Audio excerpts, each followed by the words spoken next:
ખ્રિસ્તમાં મારા વાલા ભાઈઓ તથા બહેનો, આજે ધર્મસભા આગમન ઋતુનો પ્રથમ રવિવારની ઉજવણી કરે છે. આજથી આપણી ઉપવાસનાનું વર્ષ શરૂ થાય છે. આગમન એટલે કોઈનું આવવું તે. આ આગમન ઋતુ દરમિયાન આપણે માનવ સર્જનથી માંડીને ઈસુના આગમન સુધીના ઇતિહાસનો એક લાંબા સમયનું સ્મરણ કરીએ છીએ. આમ આ ઋતુ દરમિયાન નાતાલ વખતે ઈસુના આવવાની તૈયારી તથા જગતને અંતે ઈસુના આગમનની તૈયારી કરીએ છીએ. આજના શુભ સંદેશમાં પ્રભુ ઈસુ આપણને સ્પષ્ટ રીતે જણાવે છે કે આપણે હંમેશા જાગતા રહેવાનું છે. પ્રભુ ઈસુ આપણા જીવનનો માલિક અને લેખક છે.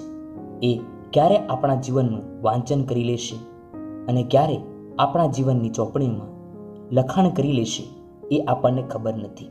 માટે જાગતા રહેજો, તૈયાર રહેજો, કારણ પ્રભુ આવવાના છે. પ્રાર્થના કરીએ કે પવિત્ર આત્મા આપણને દરેકને હૃદય પલટો કરી પ્રભુને આવકારવા તૈયાર રહીએ. સંત માર્કના શુભ સંદેશમાંથી પાઠ, અધ્યાય 13, કડી 33-37. જાગતા રહેજો, કારણ માલિક ક્યારે આવશે તેની તમને ખબર નથી. ઈસુએ પોતાના શિષ્યોને કહ્યું, જોજો, જાગતા રહેજો. એ ઘડી ક્યારે આવશે એની તમને ખબર નથી.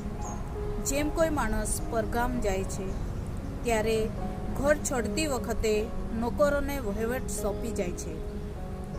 દરેકને પોતપોતાનું કામ ભાળવી જાય છે અને દરવાનને જાગતા રહેવાનું કહી જાય છે. તેવું આ છે. એટલે તમે જાગતા રહેજો, કારણ ઘરનો માલિક ક્યારે આવશે એની તમને ખબર નથી.